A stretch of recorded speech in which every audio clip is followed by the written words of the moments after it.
Hello दोस्तों, बहुत-बहुत स्वागत है आपका हमारे यूट्यूब चैनल में।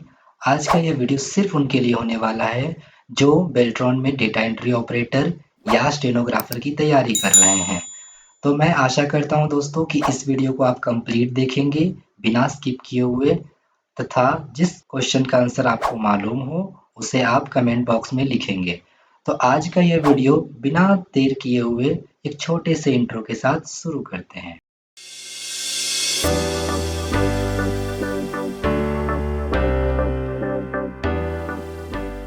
तो आइए आज की वीडियो को हम शुरू करते हैं।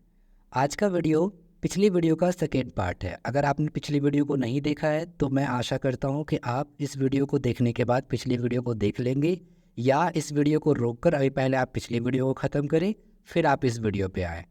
आज का वीडियो में हम क्वेश्चन नंबर 21 से लेकर के 40 तक सिर्फ और सिर्फ माइक्रोसॉफ्ट एक्सेल में यूज़ होने वाले इम्पॉर्टेंट क्वेश्चन के बारे में बात करेंगे।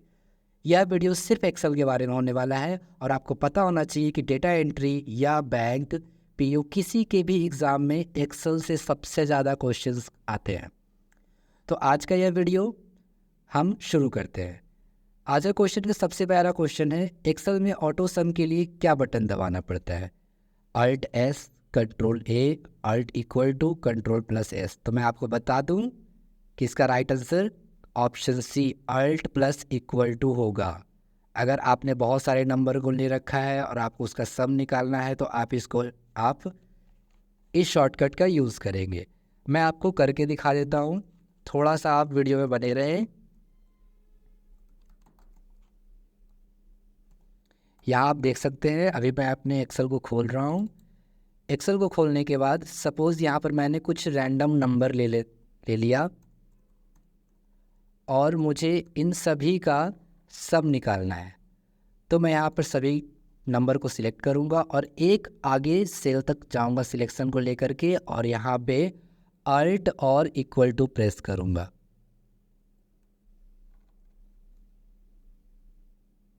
अल्ट और इक्वल टू दबाने से ये हमारा आंसर यहाँ पर विजिबल हो जाएगा। आप देख सकते हैं कि इस आंसर में फॉर्मूला अपने आप अप्लाई हो गया। ठीक है, तो आइए हम दूसरे क्वेश्चन की तरफ बढ़ते हैं। हमारा दूसरा क्वेश्चन है आज का, एक्सेल में सबसे बड़ा मान कैसे पाया जा सकता है? कौन सा ऐसा फॉर्मूला है जिसके जरिए सबसे बड़े नंबर की वैल्यू को हम पता कर सकते हैं? तो इसका राइट आंसर हो जाएगा, जी हाँ, इसका राइट आंसर होगा मैक्स। हम अगले क्वेश्चन की ओर बढ़ते हैं। डेटा को एक सेल में कैसे जोड़ा जाता है? ध्यान रहे, क्वेश्चन यहाँ पर ये नहीं कह रहा है कि सेल को कैसे जोड़ा जाता है, क्वेश्चन पे डेटा की बात की जा रही है। तो डेटा को जोड़ने के लिए हम यूज़ करते हैं कंकेटनेट फॉर्मूले का। इसके बाद जो आता है हमारा क्वेश्चन, वो है इफ़ फंक्शन क्या काम करता है? इफ़, आप इफ़ इंग्लिश में भी यूज़ करते होंगे। इफ़ मतलब यदि, पर, परंतु। तो यदि हम कब लगाते हैं? जब हमें कोई स्थिति देना हो। तो यहाँ पे देखिए, आप खुद से आप अनुमान लगा सकते हैं। इसका आंसर हो जाएगा स्थिति के अनुसार रिजल्ट लौट आता है ये इफ़।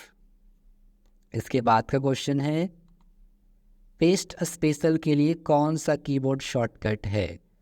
आपको पता होगा, कंट्रोल पी से तो प्रिंट होता है, कंट्रोल बी से तो पेस्ट होता है, कंट्रोल प्लस एस से तो फाइल सेव होता है। तो अभी हमने 3 ऑप्शन को रिजेक्ट करा है, तो बचा अपने पास option number D, control plus alt plus V. जी हाँ, इसी शॉर्टकट का इस्तेमाल किया जाता है एक्सेल के अंदर पेस्ट स्पेशल काम को करने के लिए। इसके बाद है काउंट फंक्शन क्या काम करता है? आप ऐसे भी समझते हो, काउंट गिनना, ठीक है।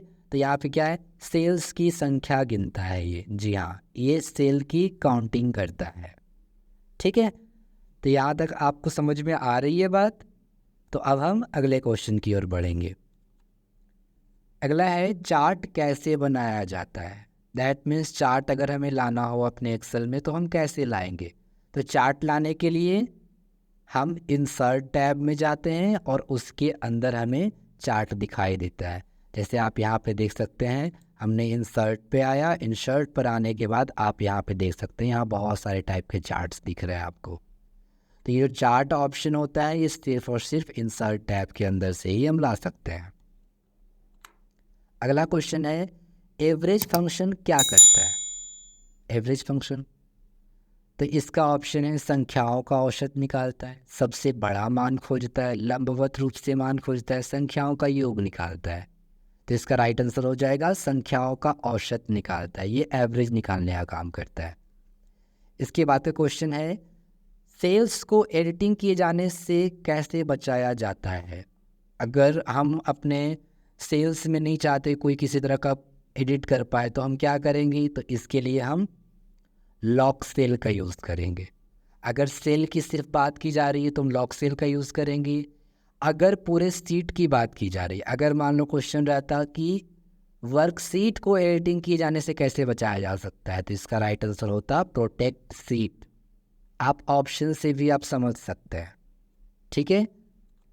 इसके बाद है सबसे छोटा मान कैसे पाया जाता है, यानी सबसे छोटे वैल्यू को निकालने के लिए हम किसका यूज़ करते हैं? तो हम यूज़ करते हैं मिन फॉर्मूले का, ठीक है, जो इसका राइट आंसर हो जाएगा ऑप्शन बी। इसके बाद है नए एक्सेल फाइल कैसे इंसर्ट किया जाता है?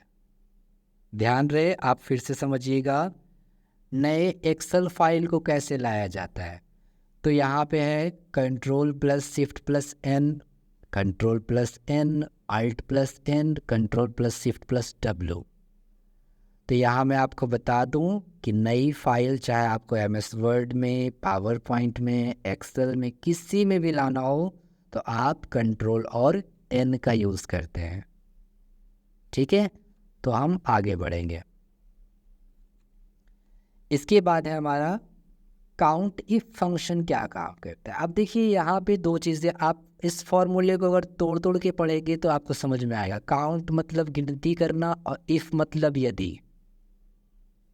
तो आप देखिए कि इस फॉर्मूले के अकॉर्डिंग कौन सा ऑप्शन हमारा राइट हो सकता है। तो ऑप्शन नंबर ए है, एक दिए गए स्थिति की सेल्स की संख्या गिनता है, संख्याओं का औसत निकालता है, संख्याओं का योग निकालता है, सबसे बड़ा मान खोजता है। तो यहाँ स्थिति आपको दिखाई दे रही है। मैंने बताया था कि अगर इफ़ कहीं पे लगता है तो समझिए वहाँ पे एक कंडीशन अप्लाई हो रही है। तो इसका राइट आंसर हो जाएगा एक दिए गए स्थिति की सेल्स की संख्या गिनता है। अगर सिर्फ ये पूछता तो यहाँ पे राइट आंसर होता स्थिति के अकॉर्डिंग हमें रिजल्ट देता है। अगर काउंट सिर्फ और सिर्फ काउंट पूछता तो इसका राइट आंसर हो जाता कि सेल्स को गिनता है। लेकिन दोनों चीज़ों को जोड़ दिया जाए तो इसका राइट आंसर हो जाएगा स्थिति के अकॉर्डिंग, सिचुएशन के अकॉर्डिंग हमें ये गिनती करके देता है। इस क्वेश्चन में है सम फंक्शन क्या काम करता है।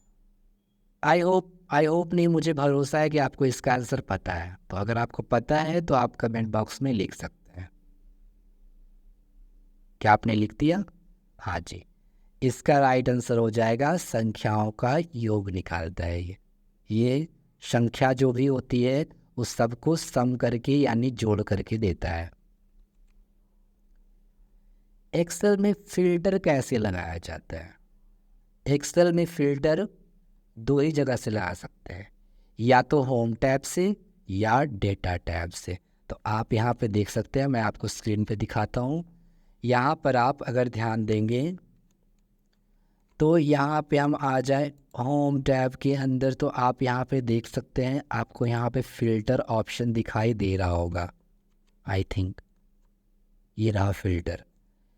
लेकिन अगर आप होम टैब से नहीं करना चाहते हैं तो आप पेज लेआउट में डेटा टैब में आकर के आप यहाँ पर से भी आप फ़िल्टर को अप्लाई कर सकते हैं। इनफैक्ट यहाँ से तो आप ज़्यादा ही अच्छे से फ़िल्टर अप्लाई कर सकते हैं।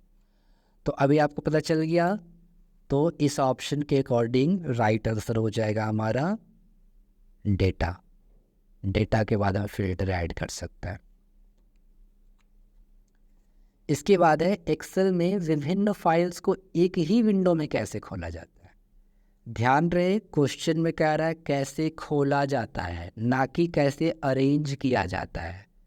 अगर रहता कि एक्सेल में विभिन्न फाइल्स को एक ही विंडो में अरेंज कैसे करते हैं तो इसका राइट आंसर होता अरेंज ऑल। लेकिन इसमें पूछ रहा है कि कैसे खोला जाता है, तो इसका राइट आंसर हो जाएगा विंडो के साथ न्यू विंडो। ये हमें व्यू टैब के अंदर दिखाई देता है, आप देख सकते हैं। यहाँ पे जब हम व्यू में आते हैं तो व्यू में आने के बाद आपको यहाँ पे दिख रहा है विंडो ग्रुप के अंदर ये न्यू विंडो, तो यहाँ से हम एक नई विंडो को खोल सकते हैं।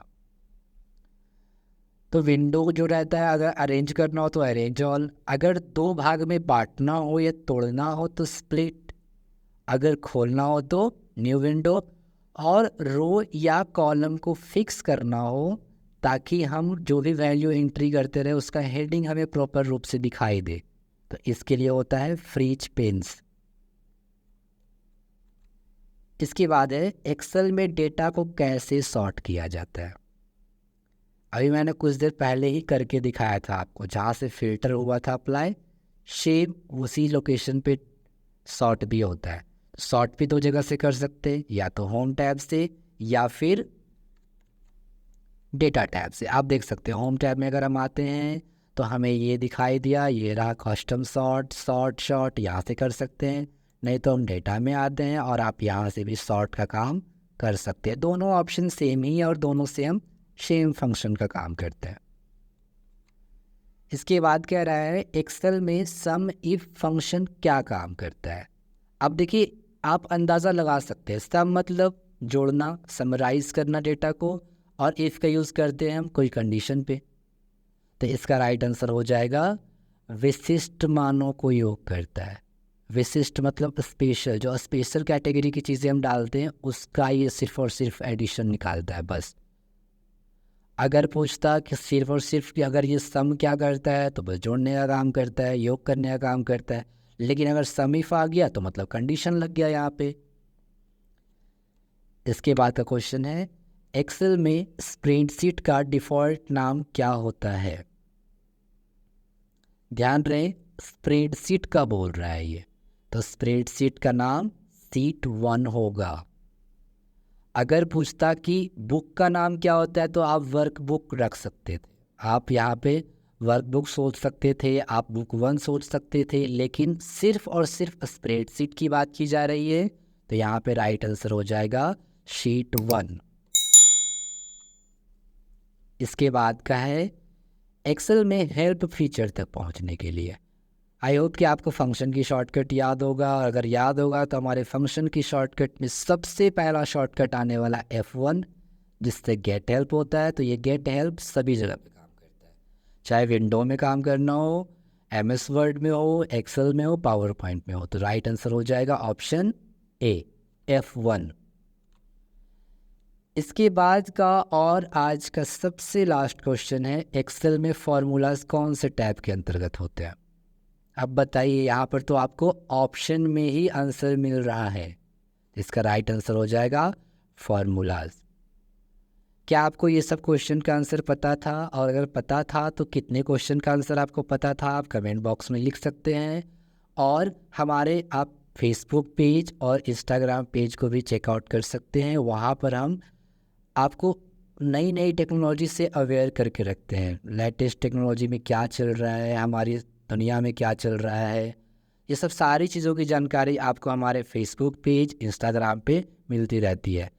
तो मैं आपको यह बताना चाहता हूँ कि अगर आप ये सब इन्फॉर्मेशन देखना चाहते हैं तो आप अभी हमारे चैनल को सब्सक्राइब करें, बेल आइकन को ऑल करके रखें ताकि आपको सारी वीडियोस का नोटिफिकेशन जा सके। और आप फेसबुक पेज और इंस्टाग्राम पेज को अभी फॉलो कर ले, क्योंकि आपको यहाँ से बेहतर और बेस्ट कंटेंट इंस्टाग्राम और फेसबुक पे देखने को मिलेगी। तब तक के लिए बाय बाय, ध्यान रखें, जय हिंद।